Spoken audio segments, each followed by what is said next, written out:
بسم اللہ الرحمن الرحیم۔ السلام علیکم ورحمۃ اللہ۔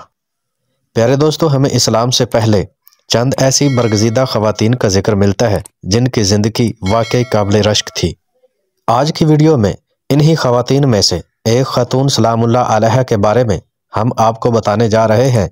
اس خاتون کے والد، سسر، شوہر، بیٹا اور پوتا نبی تھے۔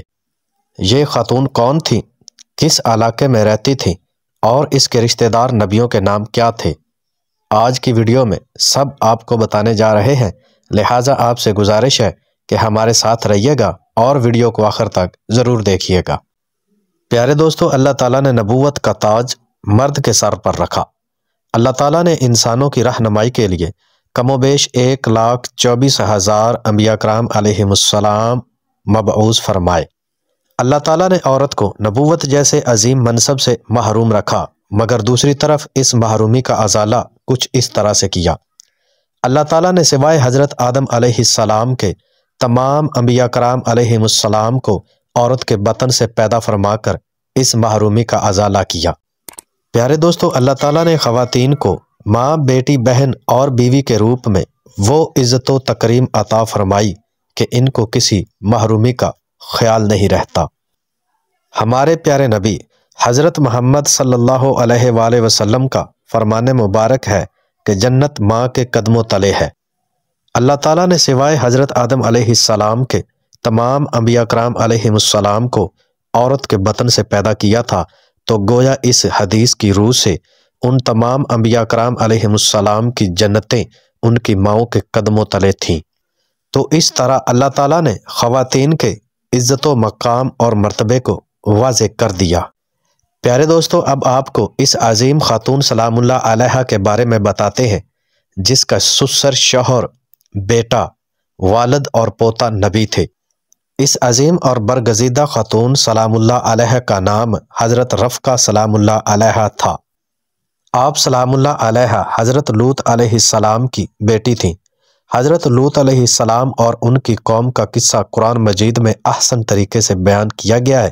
حضرت لوط علیہ السلام اللہ کے برگزیدہ نبی تھے، مگر ان کی قوم نے ان کو جھٹلایا اور اللہ تعالیٰ کے احکامات کی نافرمانی کرتے رہے۔ اسی نافرمانی کی وجہ سے اللہ تعالیٰ نے حضرت لوط علیہ السلام اور ان کے پیروکاروں کو اس بستی سے نکلنے کا کہا تھا، اور ان کے نکل جانے کے بعد اس کو صفحہ ہستی سے مٹا دیا تھا۔ نمبر 2، شوہر۔ حضرت رفقہ سلام اللہ علیہ کے شوہر کا نام حضرت اسحاق بن حضرت ابراہیم علیہ السلام تھا۔ آپ اللہ تعالیٰ کے برگزیدہ نبی تھے۔ آپ کے والد حضرت ابراہیم علیہ السلام کی 2 بیویاں تھیں، یعنی حضرت سارہ سلام اللہ علیہ اور حضرت ہاجرہ سلام اللہ علیہ۔ حضرت اسحاق علیہ السلام حضرت سارہ سلام اللہ علیہ کے بطن سے پیدا ہوئے تھے، اور اللہ تعالیٰ نے آپ کو نبی مبعوث فرمایا تھا۔ تو اس طرح سے حضرت رفقہ سلام اللہ علیہ کا شوہر یعنی حضرت اسحاق علیہ السلام بھی اللہ تعالیٰ کے پیغمبر تھے۔ نمبر 3، سسر یعنی حضرت ابراہیم علیہ السلام۔ حضرت ابراہیم علیہ السلام انتہائی اللہ تعالیٰ کے برگزیدہ پیغمبر تھے۔ تمام انبیاء کرام آپ علیہ السلام کی نسل سے تھے، یعنی آپ کے بیٹے حضرت اسحاق علیہ السلام اور حضرت اسماعیل علیہ السلام سے سارے کے سارے نبی پیدا ہوئے تھے۔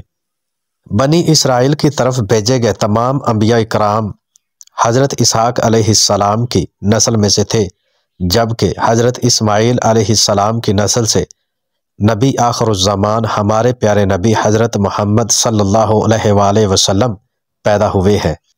تو اس طرح سے حضرت رفقہ سلام اللہ علیہ کے سسر یعنی حضرت ابراہیم علیہ السلام اللہ تعالیٰ کے برگزیدہ پیغمبر اور نبی تھے۔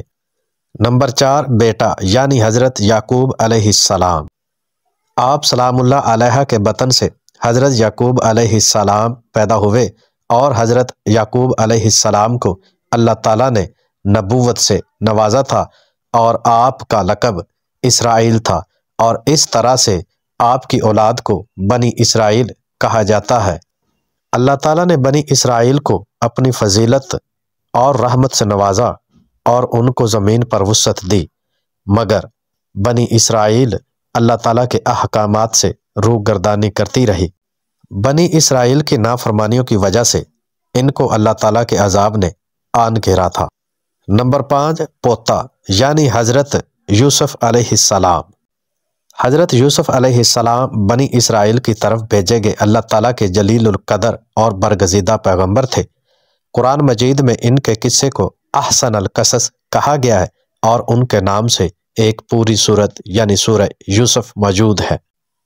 حضرت یوسف علیہ السلام حضرت یعقوب علیہ السلام کے فرزند تھے اور حضرت یعقوب علیہ السلام حضرت رفقہ سلام اللہ علیہا کے بیٹے تھے، تو گویا اس طرح سے حضرت یوسف علیہ السلام حضرت رفقہ سلام اللہ علیہا کے پوتے لگے اور ان کو بھی اللہ تعالیٰ نے نبوت کے شرف سے نوازا تھا۔ پیارے دوستو، اب آپ کو حضرت رفقہ سلام اللہ علیہا کی زندگی کے بارے میں بتاتے ہیں۔ حضرت رفقہ سلام اللہ علیہا حضرت اسحاق علیہ السلام کی زوجہ مطہرہ اور حضرت ابراہیم علیہ السلام کی بہو ہے۔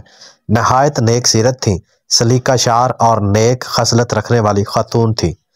جناب بتویل کا خاندان اس وقت سے حیران میں رہتا تھا جب حضرت ابراہیم علیہ السلام اپنے خاندان کے افراد کے ساتھ مصر سے ہوتے ہوئے قط میں چلے آئے تھے، اور جو لوگ بابل سے ان کے ساتھ آئے تھے ان سب کو حران میں ہی چھوڑ کر آپ پھر سبا میں آ رہے تھے۔ حضرت رفقہ رضی اللہ تعالی عنہ حضرت ابراہیم علیہ السلام کے بھائی ناہور کی بیوی ملکہ کے بیٹے بتویل کی بیٹی تھی اور ان کی ولادت حران میں ہوئی۔ حران ہی میں پرورش پائی اور وہیں پر پلی اور بڑی ہوئی۔ حضرت رفقہ رضی اللہ تعالی عنہ کی شادی حضرت اسحاق علیہ السلام کے ساتھ انجام پائی۔ اس وقت حضرت اسحاق علیہ السلام کی عمر 40 برس تھی۔ حضرت ابراہیم علیہ السلام اور حضرت سارہ رضی اللہ تعالی عنہ اپنی بہو سے بہت خوش تھے۔ آپ کی شادی کے ضمن میں مروی ہے کہ جب حضرت ابراہیم علیہ السلام کافی ضعیف ہو گئے تو انہوں نے ایک دن اپنے ایک قابل اعتماد غلام سے اپنی ایک خواہش کا اظہار کرتے ہوئے فرمایا کہ میں یہ طے کر چکا ہوں کہ اسحاق علیہ السلام کی شادی فلسطین کے ان کنعانی خاندانوں میں بالکل نہیں کروں گا، بلکہ میری خواہش ہے کہ اپنے خاندان اور باپ دادا کی نسل میں اس کا رشتہ کروں۔ اس لیے تم جاؤ اور فلاں جگہ پر میرے بھتیجے بتویل بن ناہور کو یہ پیغام دو کہ وہ اپنی بیٹی کا نکاح حضرت اسحاق علیہ السلام سے کر دے۔ اس کے بعد غلام حضرت اسحاق علیہ السلام کا رشتہ لے کر وہاں پہنچا اور ان لوگوں کو حضرت ابراہیم علیہ السلام کا پیغام پہنچایا۔ حضرت رفقہ رضی اللہ تعالی عنہ کے گھر والوں نے خوشی سے اس پیغام کو قبول کیا اور اس طرح حضرت رفقہ رضی اللہ تعالی عنہ کی حضرت اسحاق علیہ السلام سے شادی ہو گئی۔ دونوں میاں بیوی ہنسی خوشی رہنے لگے۔ حضرت رفقہ رضی اللہ تعالی عنہ اپنے خاوند کی اطاعت گزار، نیک، با وفا اور با اخلاق خاتون تھی۔ کئی برس تک ان کے ہاں اولاد نہ ہوئی۔ اس طرح تقریباً 19 برس گزر گئے۔ حضرت اسحاق علیہ السلام چونکہ خود بھی نبی تھے، اس لیے اللہ تعالیٰ کی رحمت کاملہ سے بہت پر امید تھے۔ اولاد کے حصول کے لیے بارگاہ الہی میں دعائیں مانگتے رہتے تھے۔ آخر کار اللہ رب العزت نے ان کی دعا کو شرف قبولیت سے نوازا اور شادی کے تقریباً 20 برس بعد اللہ رب العزت نے حضرت رفقہ سلام اللہ علیہا کو 2 جڑواں بیٹے عطا فرمائے۔ پہلا بچہ بالوں کے پوستین کی طرح سرخ تھا، اس کا نام عیسو رکھا گیا۔ ایک روایت کے مطابق ایس رکھا گیا، دوسرے کا نام یعقوب یعنی عقب میں آنے والا رکھا گیا۔ حضرت رفقہ رضی اللہ تعالی عنہ اپنے چھوٹے بیٹے حضرت یعقوب علیہ السلام سے بہت زیادہ محبت اور پیار کرتی تھی، جبکہ حضرت اسحاق علیہ السلام اپنے بڑے بیٹے ایس کو زیادہ چاہتے تھے۔ یہ محض قلبی لگاؤ کی بات تھی، ورنہ ماں باپ کے لیے دونوں بیٹوں کے ساتھ محبت میں کوئی کمی نہ تھی۔ دونوں بھائی جب بڑے ہوئے تو بڑے بیٹے ایس نے جنگل میں شکار کھیلنا شروع کر دیا، جبکہ حضرت یعقوب علیہ السلام نے مویشیوں کو چرانے کا کام اختیار کر لیا اور زیادہ تر وقت مویشی چرایا کرتے تھے۔ ایس اپنے والد حضرت اسحاق علیہ السلام کو جنگل سے شکار لا کر کھلاتے، جس کے باعث والد محترم کی محبت اور قلبی لگاؤ میں ایس کے لیے اضافہ ہو گیا۔ حضرت اسحاق کی وفات کے بعد حضرت یعقوب ماں کے حکم پر اپنے ماموں لابان کے پاس چلے گئے۔ حران پہنچ کر حضرت یعقوب علیہ السلام نے اپنے ماموں لابان کی بیٹی سے شادی کر لی اور تقریباً 20 سال تک ان کے پاس رہے، جبکہ ایس اپنے چچا حضرت اسماعیل علیہ السلام کے پاس چلے گئے اور وہاں پہنچ کر اپنے چچا کی بیٹی سے شادی کر لی۔ حضرت یعقوب علیہ السلام کی ساری اولاد اپنے ماموں کے ہاں ہی پیدا ہوئی، سوائے سب سے چھوٹے بیٹے حضرت بنیامین کے۔ حضرت یعقوب علیہ السلام جب واپس آئے تو ان کے پاس بہت سے مویشی یعنی اونٹ، بھیڑ، بکریاں کافی تعداد میں موجود تھے۔ جب اپنے بھائی سے ملے تو بہت خوش ہوئے۔ دونوں بھائیوں کو بچھڑے ہوئے کافی عرصہ بیت چکا تھا۔ دونوں بھائیوں کے ملنے سے پہلے ہی حضرت رفقہ رضی اللہ تعالی عنہ انتقال کر گئیں اور اسی جگہ پر ان کو دفن کیا گیا جہاں ابراہیم علیہ السلام اور حضرت سارہ رضی اللہ تعالی عنہ کی قبور تھیں۔ اللہ تعالی ان کو اپنی رحمت سے نوازے، آمین۔